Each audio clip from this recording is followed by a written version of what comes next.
CTBK is more than just a full-service accounting firm.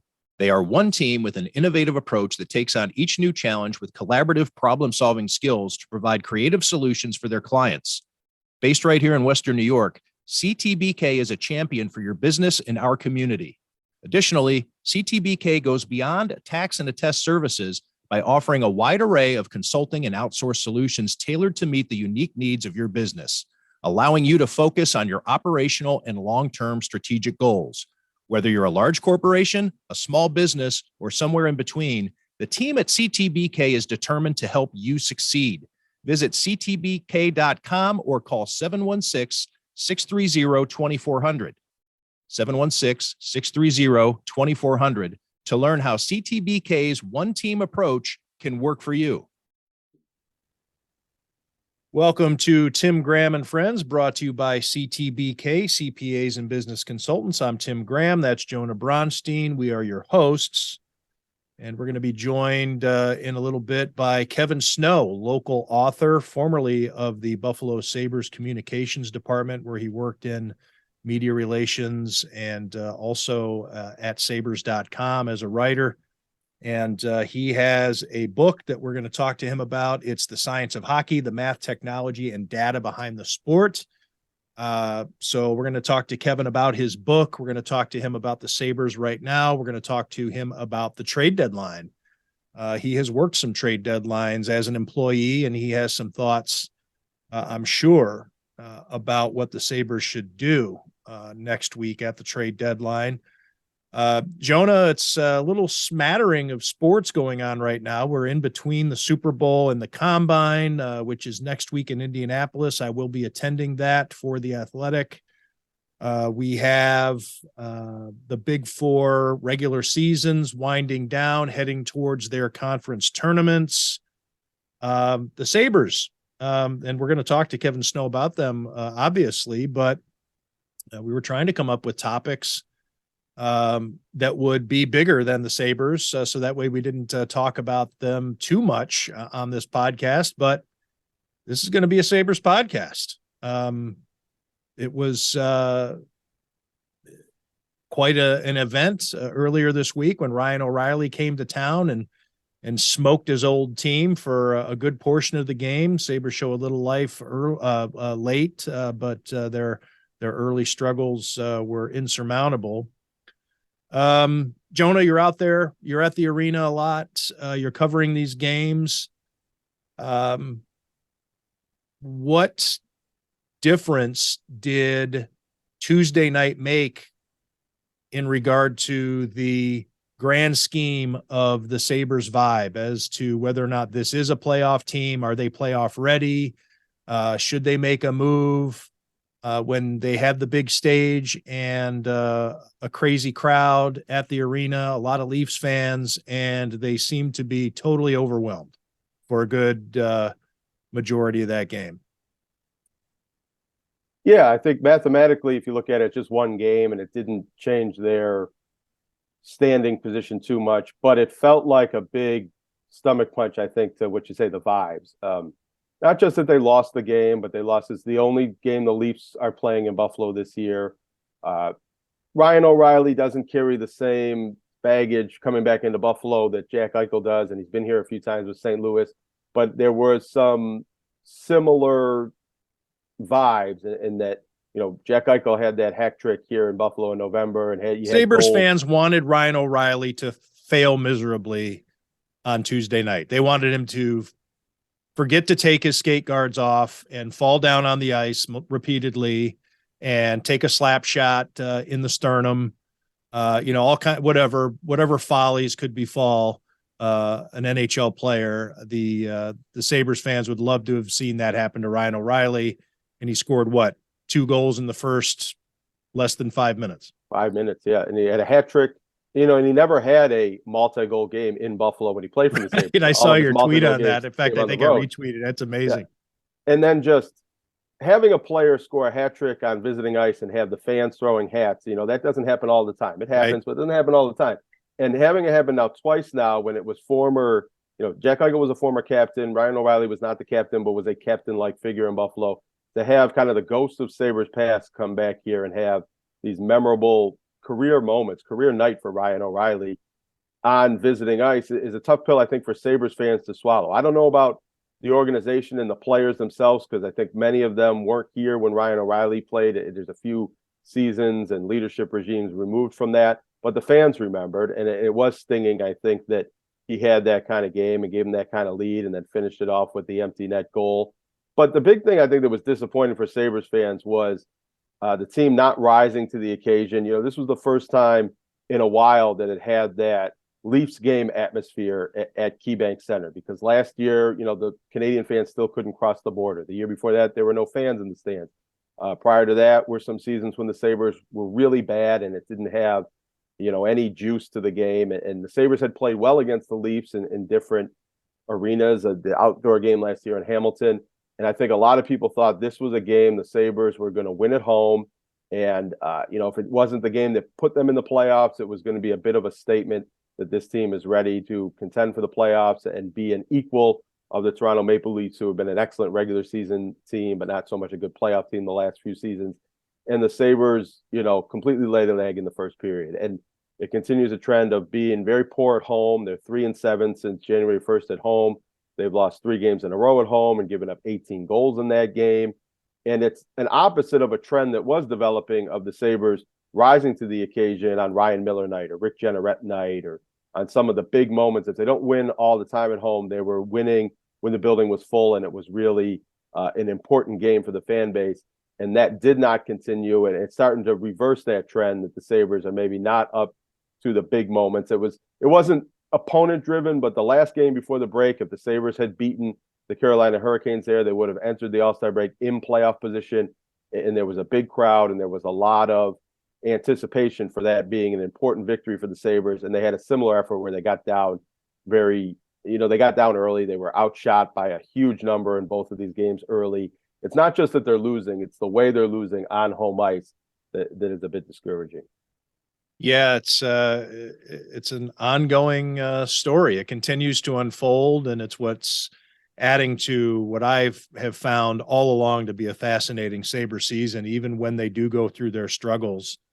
Like they had that long patch earlier in the season. It still is the ups and downs and the growth. You're seeing it, and that's part of maturation. That's part of the evolution of a hockey team as they get older and more experienced. They're going to have these problems that they have to fight their way through. And yes, as a fan, I think you want them to be ready to stand up to these big moments.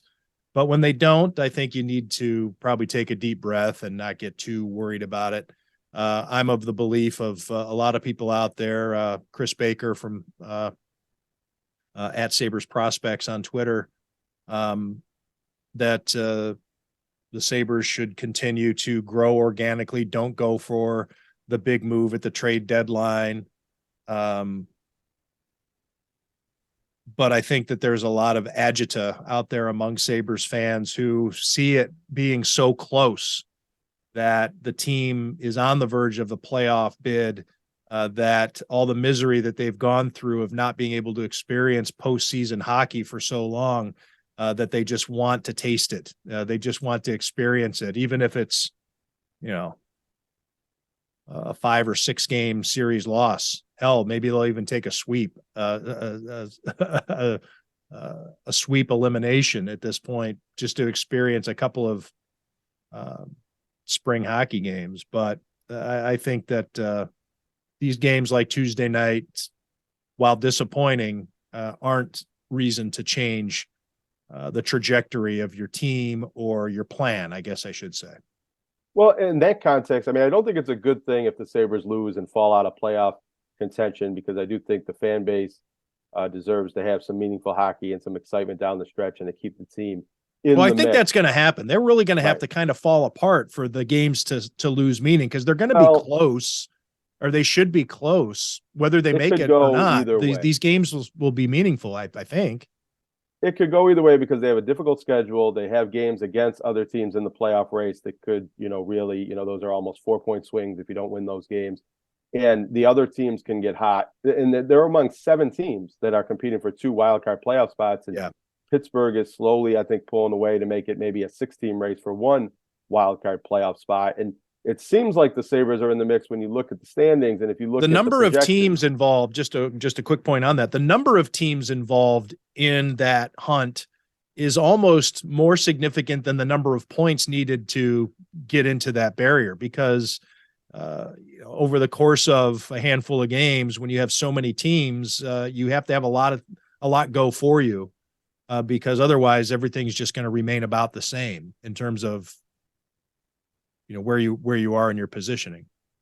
And if you look at the sites that project playoff odds, and they go up and down with different results, but the Sabres right now, they're about 30% on Hockey Reference, around 30% on Money Puck, around 20% on 538. The Athletic has them a bit lower, I think closer to like 10, 12%, because they have more historical data in that algorithm. But all of those numbers, if maybe you blend those numbers together to somewhere around 25%, that means they're much more likely to miss the playoffs than make the playoffs. And they seem like big numbers because the Sabres haven't been in this position in 12 years since they were a playoff team. So a 30% chance or a 40% chance, I think, where it was before that Leafs game, looks like, wow, the Sabres are really in contention. But I don't know if they've been, I think they have for certain days of the season, but since the very early days in the season, they haven't been on a playoff point pace, and they haven't been above 50% in their playoff odds. So all season long, they've been projected as a team that probably was not going to make the playoffs. When they're hot, they get very close to maybe being on that edge. And then when they lose some games, they're much lower to being a team that's probably not going to make the playoffs. And some of that's the strength of the Eastern Conference. I think they're going to get somewhere near 90 points, which is a good season, but not good enough. But I think it's a good thing in the sense that it normalizes the expectations a little bit and maybe does not force Kevin Adams to try to make a panic move for the sake of the fans or the sake of perception that we have to make this move to try to make the playoffs. And for the fans and the team itself, let's say this team does make the playoffs, that accelerates a bit of the growth and development and the expectations, because then you come into next year and the expectations rise a little bit to, all right, now it's time to win a series in the playoffs and move on. And I think it might be better if this team doesn't make the playoffs and goes into next year as the year that now it's time to make the playoffs. Because if they get a little bit too ahead of themselves, there could be some disappointment next year that throws off that linear projection. Yeah, I think that there are a lot of fans out there that would take that risk. That that would be the natural progression. Of course, the goaltending is going to have to come into some sort of form. You're going to have to be able, it's going to have to materialize. And we haven't really seen that yet. And UPL has shown some, and Anderson has been effective during the season, although not much lately. And Comrie hasn't gotten the traction that I think the Sabres were hoping when they signed him. And this 3 goaltender situation has been strange. And I'm sure we'll talk to Kevin Snow about that too. Jonah, let's actually go to Kevin Snow. I'm sensing, I'm hearing in the other room, my dog is about to go off. So let's take a break. And we will talk to Kevin Snow when we come back right after this. CTBK is more than just a full-service accounting firm. They are one team with an innovative approach to accounting and rise to each new challenge with collaborative problem-solving skills. CTBK goes above and beyond by lending helping hands in the Buffalo and Niagara communities through volunteer work and donations, and is partnered up with Victory Sports for 2022 to help keep kids in the community active. The professionals at CTBK are determined to help individuals and businesses succeed. Whether a large corporation, a small business, or somewhere in between, call CTBK at 716-630-2400 and see what CTBK's one-team approach can do for you. Welcome back to Tim Graham and Friends, brought to you by CTBK, CPAs and Business Consultants. As promised, we're joined by local author and longtime friend, although not a friend of the show until right now, Kevin Snow. He wrote The Science of Hockey, the math, technology, and data behind the sport. Jonah and I both have a copy. Oh, we all 3 have a copy. 3 of a kind. Look at that. I got a few copies. Well, for sale, we can plug that. And but the book's doing well. You're not desperate, but by all means, you should read this book. And it is a bit loaded with Buffalo perspective here because the forward is written by John Vogel, friend of the show. Another friend of the show. The blurbs on the back are by John Morrow, friend of the show, and Tim Graham, friend of the show. I've heard of him. And then there's a blurb on the front of the book by Tim Graham, friend of the show. It's a little obnoxious, actually, these blurbs. Well, I will say I had nothing to do with the placement. They appreciated the words that you provided for the book and kind of went from there. And I just said, Tim will be happy. So that's all that matters. Keep Tim happy. Well, I'll reiterate exactly the blurb that is on the front of this book. And it sounded cliche. And I thought, tried to come up with different ways to word it, but I couldn't. And the blurb is, once I picked up the science of hockey, I couldn't stop reading. And that is the type of, credit that you see on a lot of books. And of course, that's what is going to be said, or else it wouldn't be on the front or anywhere on the cover. But the elongated version is, once I picked up the science of hockey, I couldn't stop reading. Kevin Snow bombards the reader with deep insight, the types of facts you didn't think you needed to know until he asked the questions. Be the smartest hockey fan in your group and win a lot of bar bets with the trove of information found in this book. And that's right. You sent me a review copy and I picked a spot. I didn't start at the very beginning. I was like, where do I want to start on this? And I actually started with chapter 2, which was the rink, and is how the rink is put together. And an hour and a half later, I'm like, all right, I gotta go back to chapter 1. And because I've gone full circle, I've finished the whole thing because it's so much stuff in there. And I covered hockey for 7 years that I didn't even know that I even was curious about. So There's a lot of things in the book that I wanted to kind of get across in terms of, like you talked about the rink, and it was not just the rink, like how the ice is made and things like that, but I talked to a couple of architects from HOK and Populous, the firms that I think Populous still doing the Bill Stadium, I believe, and they've been doing this forever, and just to kind of get their insights on what goes into the building of an arena, not just the ice in itself, in terms of the bowl setup and how do they position seats in the arena in the building, and what's changed over the last 30 years, and to things like they need to build an arena near a place where there's available satellite hookups for after the game, especially when you get to the playoffs. You get the satellite trucks. These trucks need a clear shot to transmit their signal. So it's little things that I heard about but kind of discovered along the way, and really I wanted to kind of not just reiterate a lot of the same things that people heard.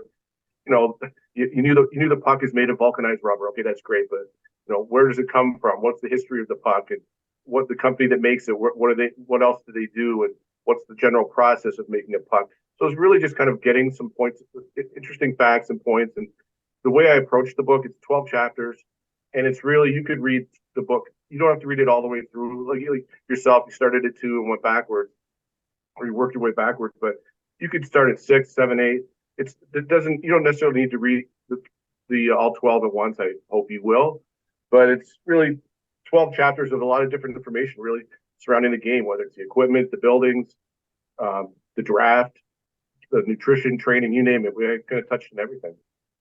I really enjoyed, as you mentioned, that aspect of the book, because when I got my copy, just based on the title, I thought it was going to be very much a book about hockey analytics and the math and things like that. And while there are chapters on that, I thought maybe a whole book about that would get a little tedious. I've read similar type books in other sports along those lines. And the way you explained, how the puck was made, the history of the pucks, the way pucks were developed very early on in the sport, and the rinks and the ice and all the different technologies, the physics of skating and shooting the puck and the flex of the sticks really enhanced my knowledge of the game. And probably every game I've covered since, there's maybe been a little nugget that I thought back to something that I read in your book. And what I wanted to ask you, because someone like yourself had covered the league for so long and really maybe knew a lot about hockey before you started the book, how much did you learn, and how much could maybe somebody who knows a lot about hockey still learn from reading a book like this? Everybody I talked to, I did more than 40 interviews for the book. Everyone on some level taught me something I didn't know. And because for me, working with the Sabres for 10 years, I had access to the building, to places in the building that people would never get to go to, whether that was cutting through to leave at night, I'd walk by the Zamboni entrance. I'd see the guys working on the Zamboni, things like that. Or watching them set up at the start of the year, painting the ice and getting the floor cleaned. And, I knew basics of how things were done, but to talk to the guy who makes the ice in Edmonton, I'm blanking on his name for some reason, but just to hear the process he does of how he spends 2 or 3 days cleaning the ice and the solvents he's got to use. And then when you're getting into the ice itself, the temperature he's got to use. And then when there's different events come through the building, whether it's, Disney on ice needs the ice a certain temperature, whereas the Oilers needed a certain temperature because the ice will flake, or they want it softer for things. So things that I saw on a day-to-day basis, and even the equipment things. Like I talk to equipment reps all the time, and even the players about the stuff they use. But to really dig deep into talking to people, especially for me, a lot's changed. I left the Sabres in 2015, so that's 8 years ago. So a lot's changed in 8 years, even just with the technology of sticks and skates and just how even the buildings themselves. So yeah, absolutely. I learned from everybody in the book, and I really tried to kind of get those points across to the reader. Some of what you wrote in the ice rink manufacturing chapter was floating around my head this morning when I was trying to slip on my driveway outside with all the ice that we got here in Buffalo. It's funny. I too had the same thing, and I was out there. I was seeing the coating of ice, and I'm thinking, wait, an NHL rink is only a little bit thicker than the stuff I got in my front walk this morning. Because growing up as a kid, I always thought the ice was 3-4 inches thick, if not more. Then you find out that Edmonton keeps their ice about 1.25 inches, 1.5 inches, and that ice is that way all year. And when you hear teams talking about it's bad ice, that it's chewed up, it's slushy. Well, in Buffalo, you get a Bandits game on a Saturday and a Sabres game on Sunday. That ice has been covered by plywood and been heated up overnight and things. So it's the terms bad ice are they're a thing. But yeah, it always blew me away when I did learn that. I knew before that it was so thin, but to think about it, these guys have to maintain that ice all year long, and the abuse that it takes in these buildings, whether it's 41 games and practices daily and events and things like that. Yeah, I'm surprised ice isn't as beat up more than it is.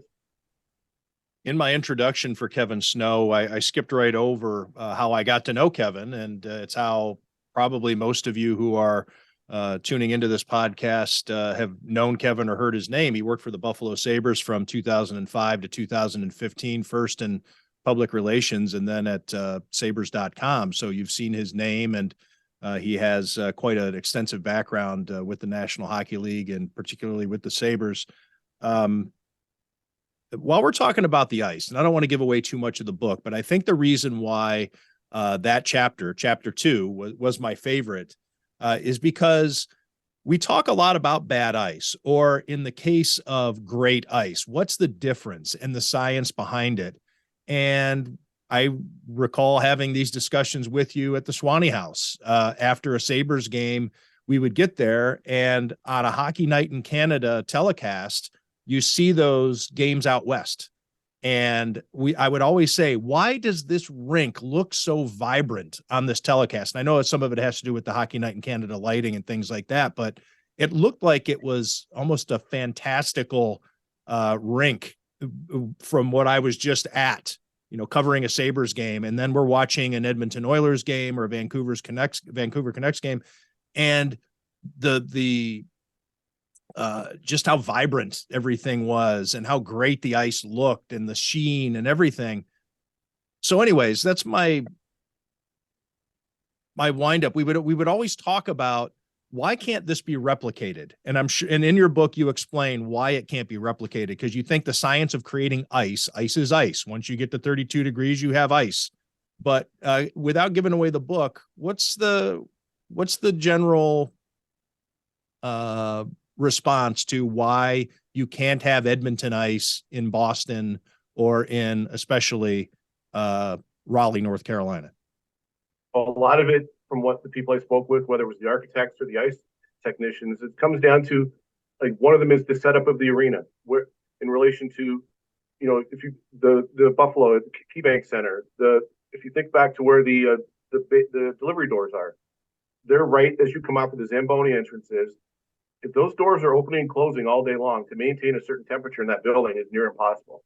Whether it's December, whether it's a playoff game in April or May, it's to maintain that ice is one thing, but a lot of the outside influences, and it's really that comes down to it in Buffalo. But Raleigh, obviously, you're dealing with humidity and just it's more of a year-round thing. And then when I talked to the architects, one of the architects, he was involved with building T-Mobile Arena in Vegas, and they're using a new technology where they use these curtains. It's not an actual curtain, but it's an airflow curtain that keeps the humidity, that keeps the outside air outside and not inside. And they built their rink so the building was facing, so the front door of the building was facing the strip, but the other parts of the building were where the entrances were at the back, so you weren't getting that afternoon sun coming in T-Mobile Arena and potentially heating up the building. And naturally, if you think about Edmonton, it's cold in Edmonton, it's cold in Winnipeg, it's cold in Calgary, so there's a little less of that issue to deal with. In their case, it's more dealing with the inside humidity and keeping the humidity low. Remember, if you think back to the playoffs, there actually were playoffs in Buffalo, believe it or not. And remember when Larry Quinn brought in those humidifiers, and he had them, the big tubes he had brought in the arena. The system was they were venting outside. So it's a lot of different factors. Location plays a big thing influence into it. But right now, the way buildings are being built, it's easier to plan ahead. Vegas being the big perfect example of, if you have the doors facing the sun and you've got deliveries coming all day, you got people coming and go, the traffic flow, when the fans start coming in the building, if you've got a position, you do things a certain way for the ice. The ice does come into play, and then obviously it's how that ice is maintained on a daily basis. And, I asked Steve Messer, I believe his name, in Edmonton, and he said there's no real guidelines from the league. There are some guidelines, but how he does it is probably different from how it's done in Buffalo or Toronto or Calgary. He told me he floods the ice pretty much hourly on a game day, and the way he described it was saying, if you leave the ice for more than a couple hours, think about an ice cube in your freezer. You leave it for a few days, it kind of shrivels up. Same thing with ice; it gets shriveled, becomes more brittle. So he constantly floods the ice to kind of keep the flow of water on it. And so over time, you're not just chipping away at it. So you see those games when the referees are out there repairing the ice. He wants to avoid things like that. Do you have any insight to why KeyBank Center is so cold? Because I always assumed it was just because it's a hockey arena, but I've heard from people that travel more than I do that it's one of the colder buildings in the NHL. I don't have the exact answer. I know it got colder over the years. When I was in PR, obviously you guys were for the press box. I sat with you guys in that same area, and the first few years it was not that cold there, and it got to the point where you needed a jacket to sit up there. You still do now. Whereas then you'd go. I've been in Edmonton and Winnipeg in the middle of winter and not been as cold as I've been in Buffalo. I think a lot of it is to kind of just maintain. It goes back somewhat to the ice, not 100%, but the problem with Buffalo is it's an older building. It's one of the oldest buildings in the league now, and to do any kind of modifications to bring different equipment in, it's difficult. And one of the architects I talked to, one of the hot topics in Buffalo, remember, it was pre-pandemic, I believe. The Sabres had that thing where they did that survey, and they were gonna talk about starting to do renovations on the arena. And I asked one of the architects, is it possible that Buffalo could do renovations? And he said, yeah, it's possible. But the problem is once you start digging around that arena and you want to start ripping stuff out, and the things you could find along the way are potentially more hazardous than what fans want to. They want to paint the concourse. They want to open up party areas and remove seats and things like that. You start cutting parts of that building up, and you kind of eliminate things what is being done on a daily basis now, which I think is going to be a problem going forward, because I don't see a new building being built in Buffalo anytime soon. So it's a matter if people want things fixed in that building, I don't know if it's going to happen. Well, there is a footprint not too far away. All the development that's happened down there at Canal Side, where the Odd existed, still is vacant. I guess they could put it right there and have some old school aspect to it. But again, the appetite for Western New York, Erie County, for the state of New York to help foot the bill for a new arena right after a stadium was built in Orchard Park might be a tough sell. Kevin Snow, he's the author of The Science of Hockey, the Math, Technology, and Data Behind the Sport.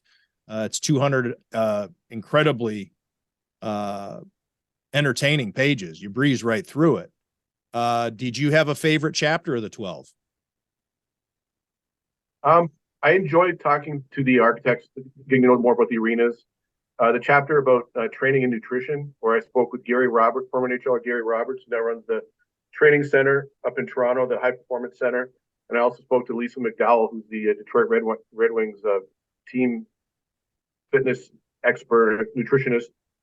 Learned a lot there in terms of just what a high performance athlete, what they put in their bodies and what they go through, but to hear these people talking about the minute details that teams are going through in terms of teaching rookies how to cook food and like what types of food to put in their bodies to fuel them for the season. And it's just kind of like, you think back to, you guys be in the locker room after a game, and what do you smell when you go downstairs after the game in Buffalo? Wings. And, the teams wanted the wings in. These people don't want wings in the locker room anymore. They don't want beer in the locker room anymore. They want people drinking chamomile tea and eating blueberries as they walk out of an arena, as opposed to slamming down 6 wings and going home and drinking 2 beers or something. So it is a business. Are you saying the NHL is woke? I'm not going to use that word. I refuse to use that word. Not fake news. Yeah, but just to learn the more of the details in terms of things like that. But I really enjoyed writing the chapter on the draft, because I've kind of always been, I wouldn't say obsessed with the draft, but I've had a real fascination with the draft process. And just, it's one of those topics that you could talk about for days in terms of draft busts and looking back. Can you redraft the 2010 draft and see where guys go?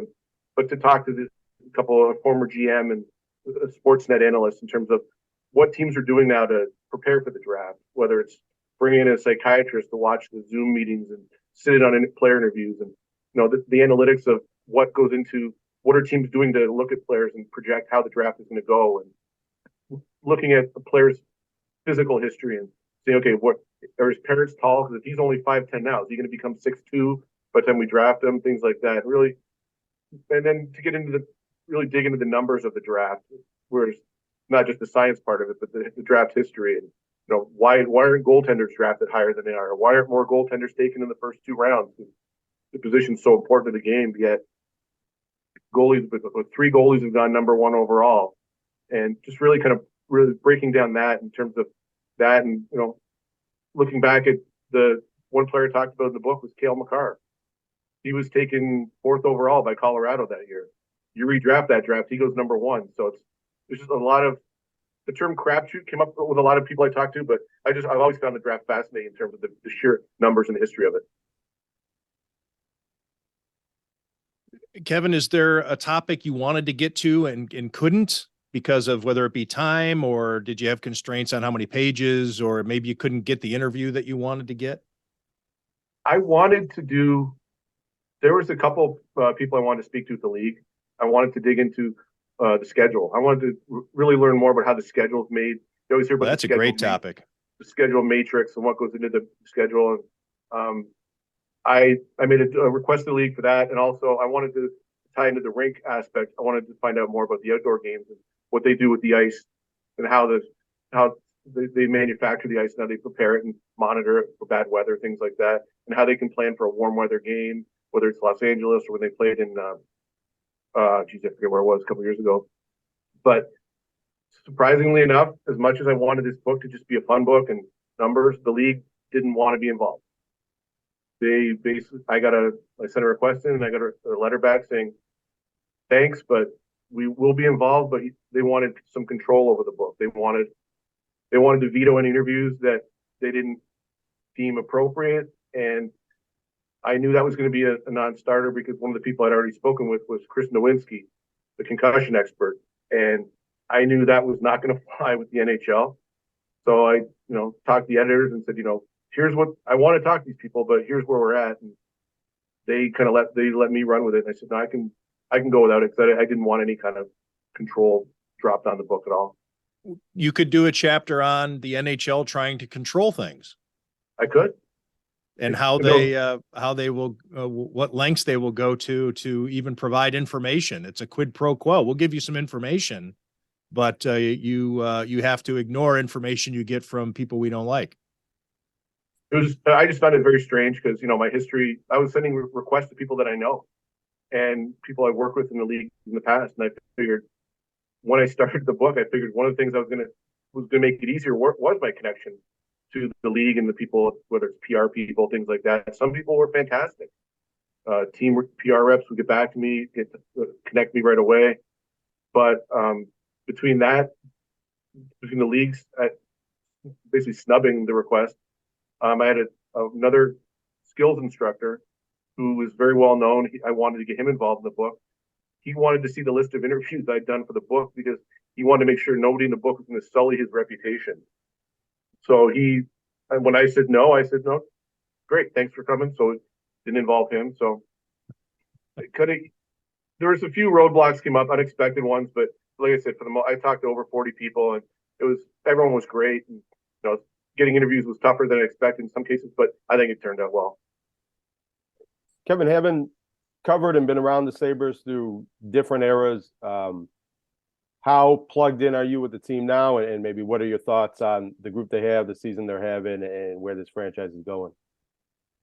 I wouldn't say plugged in, but I'm more engaged in following the team this year than I have in probably 3 or 4 years, 5 years. Just in a lot of things. I found that team unwatchable for a few years. There was no personality on that team at all. It seemed like there was an endless cycle of waiver pickups and guys that were just brought in to fill holes.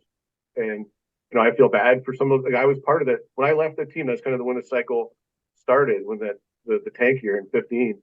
And it kind of just rolled on for a few years. And there was even when they got Eichel, there was the excitement initially of Eichel, but then it seemed like there was a constant drama. Was he happy?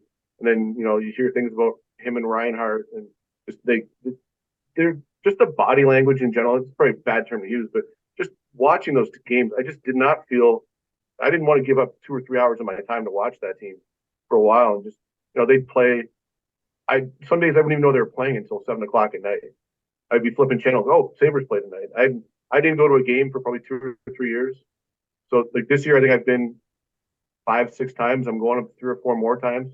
Granted, one of them is to go see Connor McDavid, but I'm going to watch the Sabres now. I'm not going because the visiting team's in town and I'm going to see just random players. I want to go and see Tage Thompson. I want to go see Dylan Cousins and Owen Power and Rasmus Dahlin. I don't think they're not a playoff team this year in my mind. I think they're getting close, but I still think they're a couple pieces away. And that, Kevin Adams has got him on the right course. I think Kevin's a great guy, but I was very skeptical when they brought him in as a first-time GM. It didn't have the track record of having gone through the league, and you wondered how he was going to make a trade, how he was going to go about the signings. You wondered how much involvement ownership had in terms of how they were going to sign and what were they going to let them sign people. So I was skeptical of kind of moving all my chips in, saying, okay, I will follow this team now. So as time has gone on, for various reasons, I've kind of watched them a little more.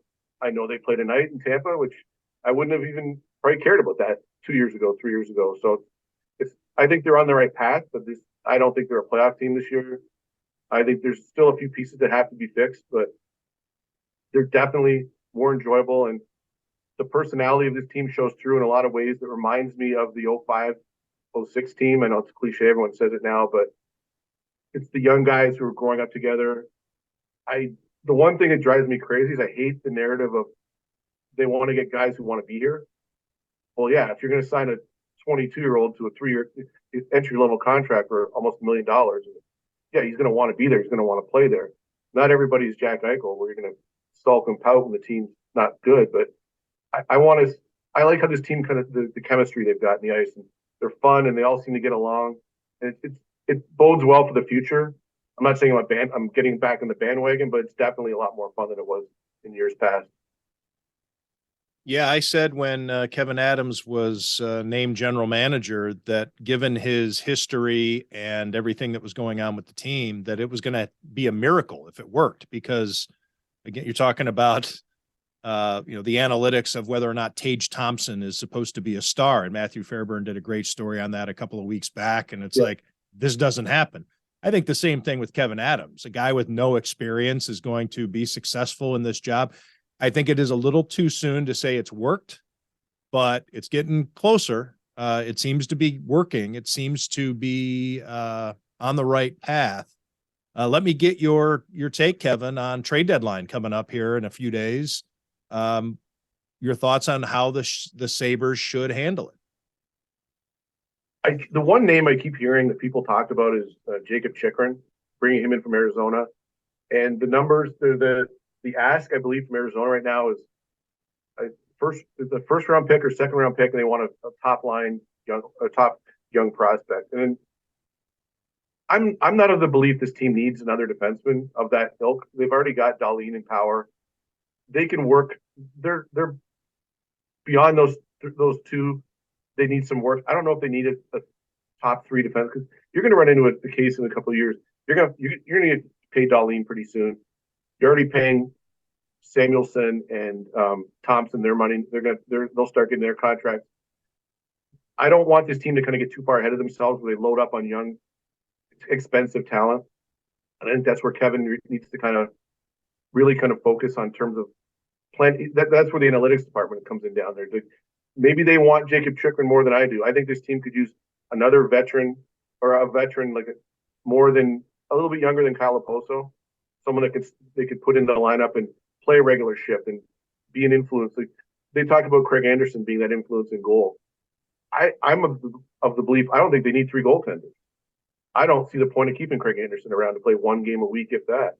I thought they signed Comrie to carry the bulk of the work and maybe see if Luukkonen works out. But Luukkonen got hot for a while and it's kind of thrown their plan out of whack. And now I'm hearing that the players convinced Kevin to keep the three goalies around, which that's when I start to wonder. Okay, if Kevin's taking the advice of the players, I want him to do what's best for the team. And if that means getting that third goalie off the roster and bringing somebody else in who can play be in the top nine, not necessarily the top six, but their top six is pretty good right now in terms of forward depth. But they do need to bring something in, and I do kind of agree with the talk that you want to reward this group a little bit for being as successful as they've been so far.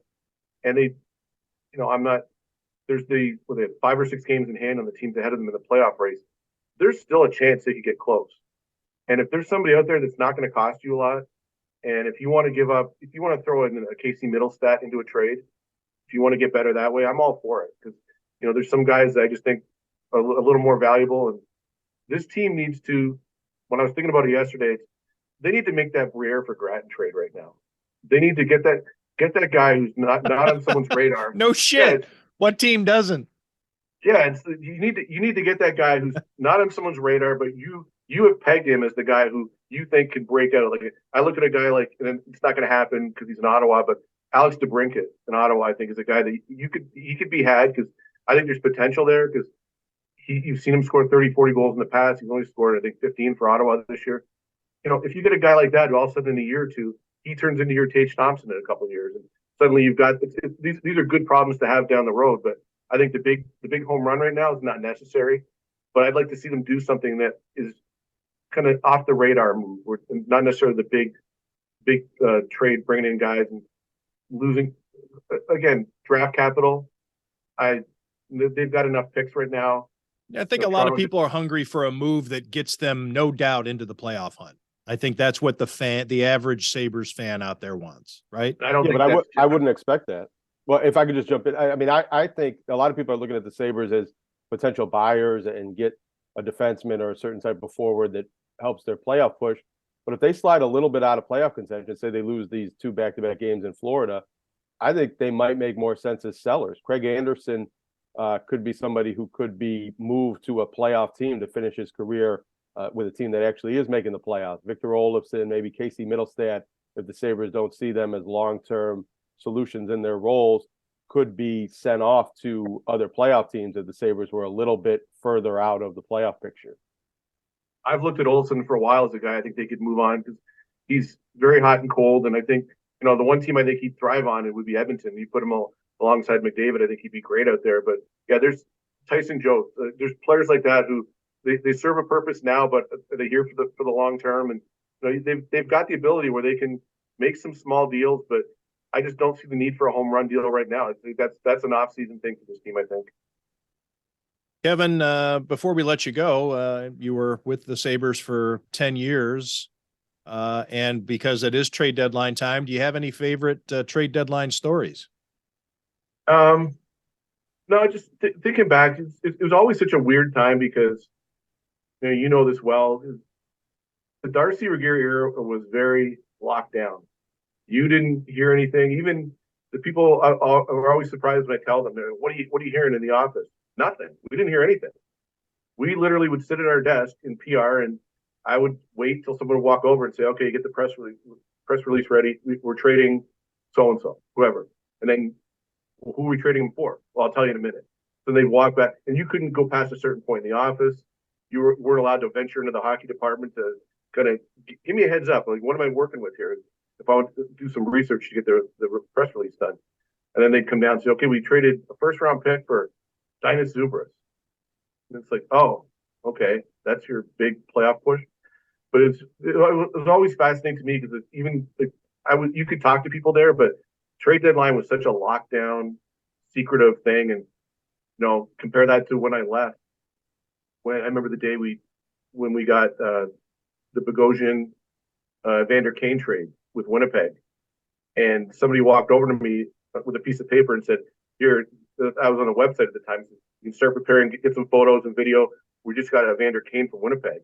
And that might have been the first time ever in my entire time being with the Sabres. It only took 10 years before I was getting advance notice on something because they just were so close to the vest on things.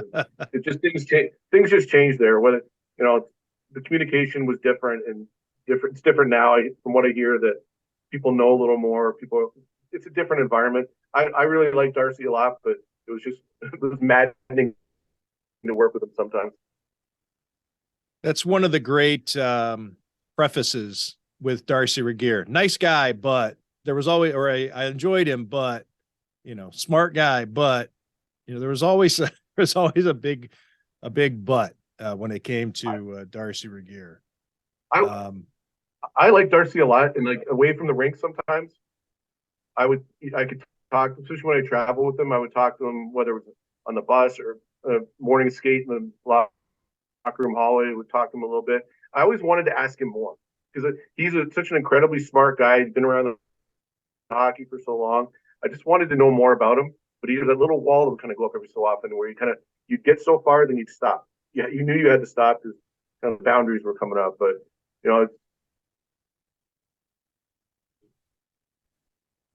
great guy. I'd love to know why he just kind of vanished out of hockey. Yeah, he doesn't return my calls, my texts, my emails. I've tried to get him for a few stories. We didn't have a great relationship. We weren't combative either, but we were just never we never had a relationship like I've had with other general managers that I've covered, like Buddy Nix, like Brandon Bean. I'm trying to think. Hell, Bill Parcells.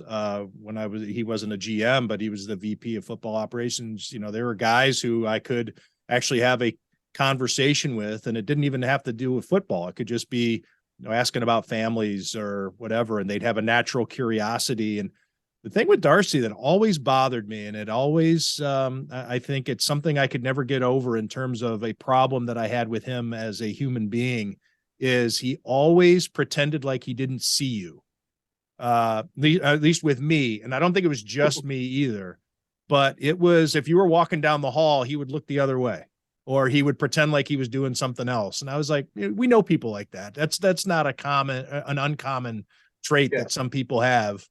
But it's almost like you had to go out of your way to say hello. And then he'd pretend like he had just seen you. Oh, hey, how you doing? And I was just like, what the fuck's wrong with you, man? I was just had that problem. So I always made it a point when he was always back to the time. I was just going to say it always made him uncomfortable. So I would always make sure to say hello to him because I knew it made him uncomfortable. Hi, Darcy. How are you today? Make him actually answer me. Oh, hey, Tim, I'm doing well. How are you? Oh, I'm good, Darcy. Great to see you. There's one time I always think back, I tell people this story is early on in Twitter, when I first started on Twitter, when I felt the need to tweet too much sometimes. And I was in Target one night and I'm in line and there's a woman in front of me with a basket full of stuff and or a cart full of stuff. Not one big ticket item in the cart. And she's unloading stuff on the belt, one after the other. Woman says, okay, that'll be $625. Just a Target of random things. I'm thinking, what did you just buy? I'm trying to figure out what it was. So I tweeted something to the effect of, I just saw a woman spend $625 at Target without a big ticket item in the lot. So then next day I'm in the office. I'm walking, come in from the parking lot, and I'd walk to the office, and then I meet Darcy halfway. He stops, we're talking, making small talk. He walks by. As I get to my desk, he stops and turns to me. He said, "What did that woman have in her cart at Target last night?" And I was like, "Wait a second, you follow me on Twitter?" And he just kind of goes, "Maybe," and he walked away. So I spent the morning rolling through my followers trying to figure out which one is he. I still to this day don't. He wouldn't tell me who he was, but I just found it fascinating that he just okay. Not only did he follow me on Twitter, he actually read my stupid tweet. That's probably when I started realizing I probably shouldn't tweet my entire life. Darcy had a burner account. Apparently, fake Darcy. Well, Kevin, this has been fun. Let me plug the book one more time. And there's a lot of words to it. That's why I have to constantly look down at the, I'm going to see if I can read it. I have the mirror version here on the, on my video. The Science of Hockey, the math, technology, and data behind the sport. Kevin Snow, forward by John Vogel, blurb by Tim Graham of The Athletic. And John. Fine bookstores everywhere. The usual Barnes & Noble, Amazon, place like that. If you're in Buffalo, you can stop by Talking Leaves on Elmwood. They sell it in the store there. So if you need a copy in a hurry, and if you want an audio version of the book, you can call me and I'll read it to you over the phone.